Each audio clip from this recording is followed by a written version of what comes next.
दोस्तों, ये तुम सभी जानते ही हैं कि किसी भी देश की उन्नति के लिए सारे राज्यों का योगदान बहुत ज्यादा जरूरी होता है और एक राज्य को आगे बढ़ाने के लिए उस राज्य के नागरिकों का समृद्ध होना बहुत ज्यादा जरूरी हो जाता है। जब ऐसा नहीं होता तो वो राज्य बाकियों की तुलना में पिछड़े रह जाते हैं। अब हमारे देश के ही दो राज्य यूपी और बिहार की बात करें तो जनसंख्या के हिसाब से भारत के दो सबसे बड़े राज्य माने जाते हैं, लेकिन यहाँ के ज्यादातर लोग गरीब हैं, जिसकी वजह से इन राज्यों का नाम सबसे गरीब राज्यों में शामिल हो चुका है। लेकिन एक समय था जब ये दो राज्य काफी समृद्ध हुआ करते थे, लेकिन फिर आखिर ऐसा क्या हुआ कि आज इन दोनों राज्यों के नाम सबसे गरीब राज्यों की लिस्ट में शामिल हैं। आज हम आपको इसी के बारे में बताने वाले हैं, तो हमारे साथ वीडियो के अंत तक जरूर बने रहिएगा। दोस्तों, इन दो राज्यों की गरीबी का कारण जानने के लिए हमें समय की घड़ी को पीछे कर सन 1793 में जाना होगा। इस साल से पहले ये दो राज्यों के बाकी राज्य की तरह ही थे, लेकिन जैसे ही हमारे देश पर राज कर रहे ब्रिटिश गवर्नमेंट ने परमानेंट सेटलमेंट एक्ट लागू किया, तभी से इनके बुरे दिन शुरू हो गए। दरअसल पहले भारत के लोगों से टैक्स के रूप में लगान वसूला जाता था। ब्रिटिश राज से पहले राज्य के राजा उनके लोगों से लगान लिया करते थे, हालांकि उसकी कोई तय सीमा नहीं होती थी। लेकिन जब ब्रिटिश सरकार ने यूपी और बिहार में इस एक्ट को लागू किया तो लगान की एक सीमा तय कर दी गई, यानी फसल कम हो या ज्यादा तय सीमा के हिसाब से उन्हें लगान देना पड़ेगा। अब क्योंकि सिर्फ इन्हीं दो राज्यों में एक्ट लागू किया गया था, इसलिए बाकी राज्यों के किसानों पर इसका असर नहीं पड़ा था और बाकी बॉम्बे और मद्रास जैसे बड़े राज्यों में रेवटवारी सिस्टम लागू था, यानी उन्हें लगान उनकी फसल के मुताबिक देना होता था। यानी मान लीजिए किसी साल बॉम्बे में सूखा पड़ा तो उन्हें उस हिसाब से कम टैक्स देना पड़ता था। साथ ही इन दो राज्यों में जमींदारी सिस्टम की भी शुरुआत की गई, यानी जमींदार लोगों से लगान वसूल कर अब अंग्रेज ऑफिशियल्स को देते थे। अब हर वक्त तय सीमा के मुताबिक किसानों के लिए लगान देना मुमकिन नहीं था। ऐसे में वहां लोगों की हालत बहुत ज्यादा खराब होने लगी, क्योंकि जब भी इस तय सीमा के हिसाब से किसान जमींदारों को लगान नहीं दे पाते थे तो जमींदार इनकी जमीनें इनसे छीन लेते थे। दोस्तों, इसका मतलब ये था कि अंग्रेज सरकार इस एक्ट के बहाने लोगों से उनकी जमीन छीन रही थी। अब वो किसान जिसका घर ही उसकी जमीन की खेती से चल रहा था, वो बेरोजगार और गरीब हो चुका था। ऐसे में कई किसान बर्बाद हो गए और कई ने आत्महत्या कर ली। इनफैक्ट अगर रिपोर्ट्स की माने तो नक्सल मूवमेंट की शुरुआती जड़ भी जमींदारी सिस्टम से ही जुड़ी हुई है। सन 1947 में भारत को अंग्रेजों से आजादी मिलने के बाद जमींदारी सिस्टम को इन दो राज्यों से हटाया गया, लेकिन फिर भी इन दो राज्यों की तरक्की नहीं हो पाई। इसका कारण जानने के लिए हमें Nobel prize winners Abhijit Banerjee और लक्ष्मी अय्यर की रिपोर्ट को देखना पड़ेगा, जिसमें उन्होंने उन डिस्ट्रिक्ट्स के बीच कंपैरिजन किया था जिनमें सिस्टम लागू था और जिसमें सिस्टम लागू नहीं था।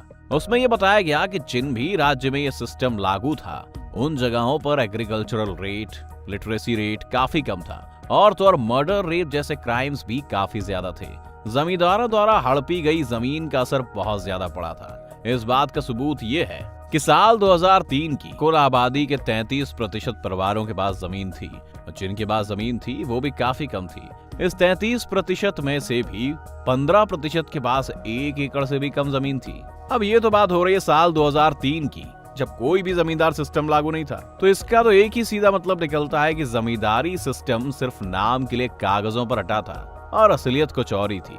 ये जमींदार खुद तो शहर में रहकर कामकाज करने लगे थे और अपनी जमीन को या तो भाड़े पर देने लगे या फिर खुद मजदूरों से जमीन पर काम करवाने लगे। अब मजदूरों के पास तो मशीन खरीद कर खेती करने के पैसे तो होते नहीं है और जमींदार का घर इस खेती की फसल पर निर्भर नहीं करता, इसलिए वो भी अपनी जमीन के पीछे ज्यादा खर्च नहीं करता है। और तो और किसान अपनी फसलों को शहरों में नहीं बेच सकता, क्योंकि थोड़ी जमीन में कम उत्पादन होने की वजह से इनका प्रॉफिट ना के बराबर होता है। अगर पब्लिक इन्वेस्टमेंट की बात करें तो यूपी और बिहार में पब्लिक इन्वेस्टमेंट भी एग्रीकल्चरल सेक्टर में काफी कम है। जहां एक और गुजरात और पंजाब जैसे राज्यों में 87% से ज्यादा जमीन इरिगेटेड है, तो वहीं कम पब्लिक इन्वेस्टमेंट के चलते यूपी में सिर्फ 60% और बिहार में 50% जमीन इरिगेटेड है। इसका सबसे बड़ा कारण सरकार भी है, क्योंकि बाकी राज्यों के मुताबिक यूपी और बिहार में बिजली की सप्लाई में काफी मुसीबतें थी। इसलिए जब 1980 में यूपी और बिहार के किसानों ने ग्राउंड वाटर इरिगेशन की शुरुआत की तो उन्हें ज्यादा फायदा नहीं हुआ। इसके अलावा भी गुजरात, महाराष्ट्र और पंजाब जैसे राज्यों में किसानों को सरकार की तरफ से सब्सिडीज दी जाती थी, तो वहीं यूपी और बिहार में किसी भी तरह की सब्सिडीज नहीं दी जा रही थी, क्योंकि वहां की सरकार के पास इतने पैसे थे ही नहीं कि वो सब्सिडीज दे सके। अब जब किसानों को पेस्टिसाइड्स, मशीनरी जैसी बेसिक चीजों में ही सब्सिडीज नहीं दी जाएंगी तो फसलों के दाम ऐसे ही बढ़ेंगे और किसानों की तरक्की कैसे ही होगी। अब जहाँ यूपी और बिहार में 50% से ज्यादा लोग खेती पर निर्भर हैं, तो उनकी तरक्की कैसे होगी। जब तक इन दो राज्यों के लोगों की तरक्की नहीं होगी तो ये दो राज्य पिछड़े ही रह जाएंगे। बिहार के किसानों की गरीबी का एक और बड़ा कारण है फ्राइट इक्वलाइजेशन पॉलिसी। सरकार ने बिहार में फ्राइट इक्वलाइजेशन पॉलिसी बनाई थी। इस पॉलिसी के तहत दूसरे राज्यों के बिजनेस में ट्रांसपोर्ट के लिए सरकार ने सब्सिडीज देना शुरू किया था। हम सब ये तो जानते हैं कि बिहार में मिनरल वेल्थ बहुत ज्यादा थी, इसलिए यहाँ से हर जगह मिनरल वेल्थ ले जाया जाता था। उदाहरण के तौर पर अगर कोई महाराष्ट्र का बिजनेसमैन बिहार से मिनरल वेल्थ लेता है तो उसे सब्सिडीज दी जाती थी, यानी उन्हें ट्रांसपोर्टेशन का खर्चा नहीं करना होगा। इसीलिए उन्होंने अपना बेस बिहार में शिफ्ट करना जरूरी नहीं समझा। अगर ये सब्सिडीज लागू नहीं की जाती तो इन सभी को बिहार में अपना बिजनेस सेट करना पड़ता। इससे बिहार के लोगों को रोजगार मिलता और बिहार की भी तरक्की होती। सरकार को भी शायद अपनी गलती का एहसास हुआ था और साल 1991 में इस पॉलिसी को हटा दिया गया, लेकिन अब बहुत देर हो चुकी थी।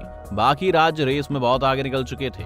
जहां बाकी मेजर स्टेट्स में अब प्राइवेट इन्वेस्टमेंट 16.45% था, वहीं बिहार में 2% प्राइवेट इन्वेस्टमेंट था। इन्हीं सब कारणों के चलते लोग दूसरे राज्यों में रोजगार के लिए जाने लगे और आज सबसे ज्यादा माइग्रेशन यूपी और बिहार से ही है। दोस्तों, क्या आप इसके अलावा कोई और कारण जानते हैं जिसकी वजह से दोनों राज्यों की तरक्की पर प्रभाव पड़ा हो? आपका इन दो राज्यों में बदलाव लाने के लिए क्या सुझाव है, हमें कमेंट्स में जरूर बताएं। उम्मीद है आज की हमारी इस वीडियो से आपको कुछ नई जानकारी मिली होगी। अगर आपको वीडियो पसंद आई हो तो इसे लाइक करें और ज्यादा से ज्यादा शेयर करें। साथ ही हमारे चैनल द मिस्टिकल एंड को सब्सक्राइब कर नोटिफिकेशन बटन ऑन कर लीजिए ताकि आप हमारे आने वाले हर वीडियो का लुत्फ उठा सकें।